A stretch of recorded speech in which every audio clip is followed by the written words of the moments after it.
You know, we put on clothes every single day, but have you ever really stopped to think about the secret science that's happening right there in the fabric? Why some things feel absolutely amazing and others not so much? Well, today we're going to pull back the curtain and find out.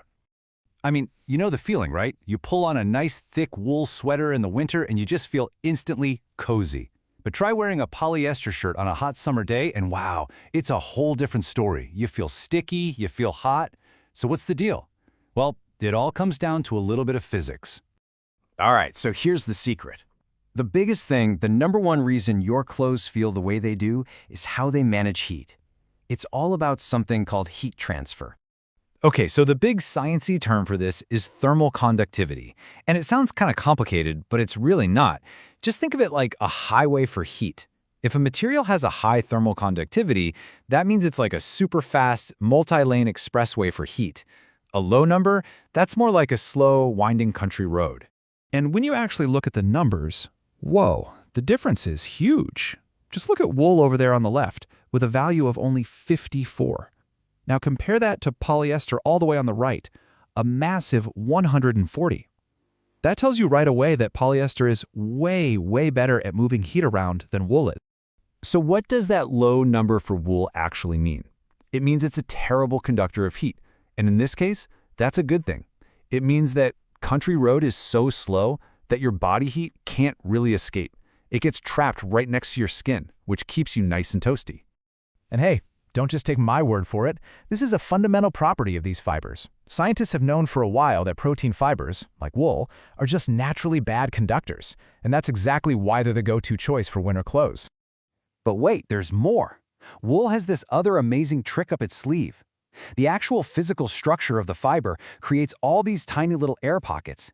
And since air is a fantastic insulator, these pockets act like a second layer of defense, stopping cold from getting in and your heat from getting out.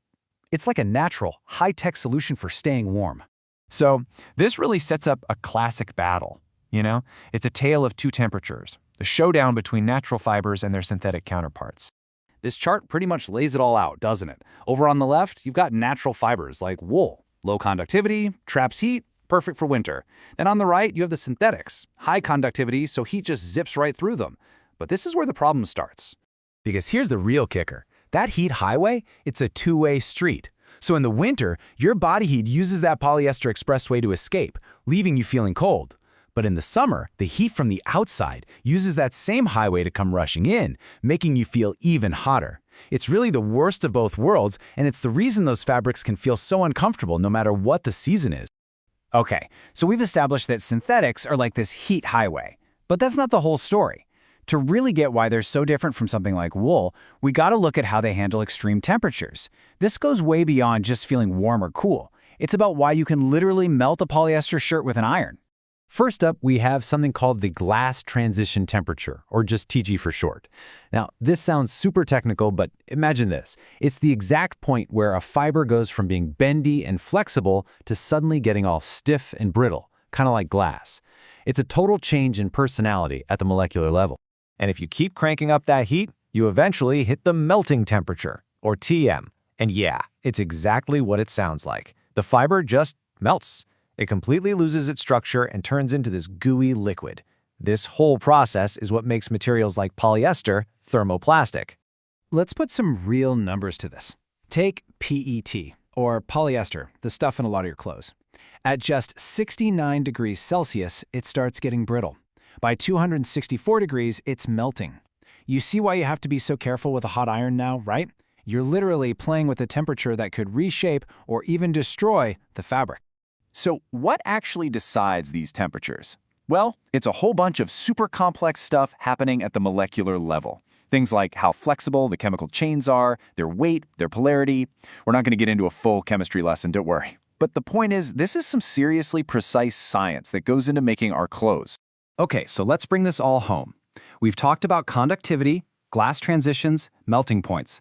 What's the big takeaway from all this for how you should dress? You know, after all that science, the secret is actually pretty simple. It all comes back to that very first idea we talked about. A fiber's thermal conductivity, is it a super fast highway or a slow country road for heat? That is the single biggest reason a piece of clothing feels great or just plain miserable. So the next time you get dressed, take a second and look at the label. Is it wool? Is it cotton? Is it polyester? Because now you know the invisible science that's at work. Your choice isn't just about style anymore. It's about physics. So go take a look. What story is your wardrobe telling you?